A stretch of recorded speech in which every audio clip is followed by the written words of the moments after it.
Hello MSc, welcome back to my channel. आज का हमारा टॉपिक रहने वाला है टाइप्स ऑफ शिफ्ट्स। आज हम देखेंगे रेड शिफ्ट और ब्लू शिफ्ट, जिसको रेड शिफ्ट को हम बैथोक्रोमिक शिफ्ट भी कहते हैं और ब्लू शिफ्ट को कहते हैं हिप्सोक्रोमिक शिफ्ट। लास्ट लेक्चर में हमने ऑक्सोक्रोम और क्रोमोफोर के बारे में देखा था कि वो क्या होते हैं। के लेक्चर में हम शिफ्ट्स देखेंगे कि शिफ्ट्स कितने टाइप्स की होती हैं।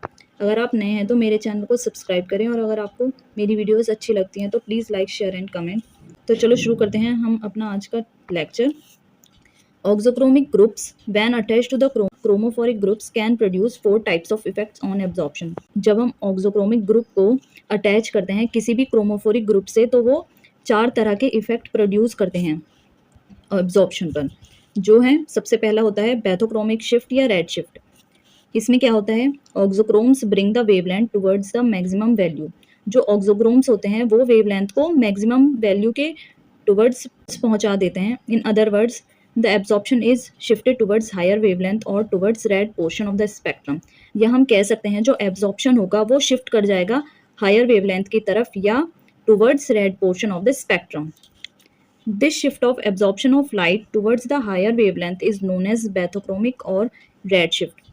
इस शिफ्ट को जो लाइट का एब्जॉर्प्शन करती है टुवर्ड्स हायर वेवलेंथ के टुवर्ड्स, उसको हम बैथोक्रोमिक शिफ्ट और रेड शिफ्ट भी कहते हैं। अब हम देखेंगे सेकंड, जो है हिप्सोक्रोमिक शिफ्ट और blue shift. The absorption is shifted towards lower wavelength और towards blue portion of the spectrum. जो हिप्सोक्रोमिक और ब्लू शिफ्ट होता है उसमें जो एब्जॉर्प्शन होता है वो शिफ्ट हो जाता है लोअर वेवलेंथ के टुवर्ड्स, या हम कह सकते हैं वो ब्लू पोर्शन के स्पेक्ट्रम की टुवर्ड्स शिफ्ट हो जाता है। This shift of absorption of light towards lower wavelength is known as hypsochromic और ब्लू शिफ्ट।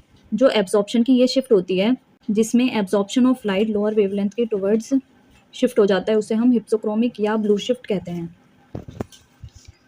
थर्ड है hyperchromic effect. Introduction of auxochrome into a system brings towards increase in the intensity of absorption.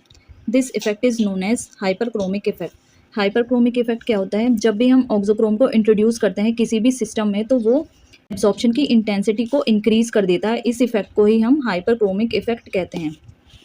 और फिर fourth है hypochromic effect. Hypochromic effect क्या होता है, introduction of auxochrome into a system brings towards decrease in the intensity of absorption. This effect is known as hypochromic effect. Hypochromic effect वो होता है जब हम किसी भी ऑक्सोक्रोम को इंट्रोड्यूस करते हैं किसी भी सिस्टम में और वो एब्जॉर्प्शन की इंटेंसिटी को डिक्रीज कर देता है। इस इफेक्ट को हम हाइपोक्रोमिक इफेक्ट कहते हैं।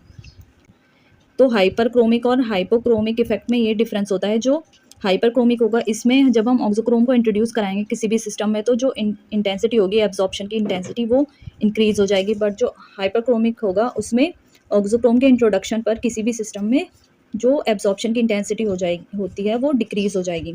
ये था हाइपरक्रोमिक और हाइपोक्रोमिक इफेक्ट। फिर ये था रेड शिफ्ट और ब्लू शिफ्ट।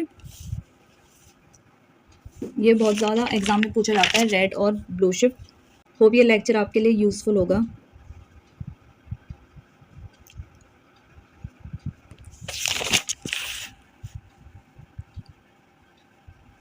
अगर आपको ये वीडियोस अच्छी लगी है तो please like, share and comment और मेरे चैनल को सब्सक्राइब करें। Thank you for watching.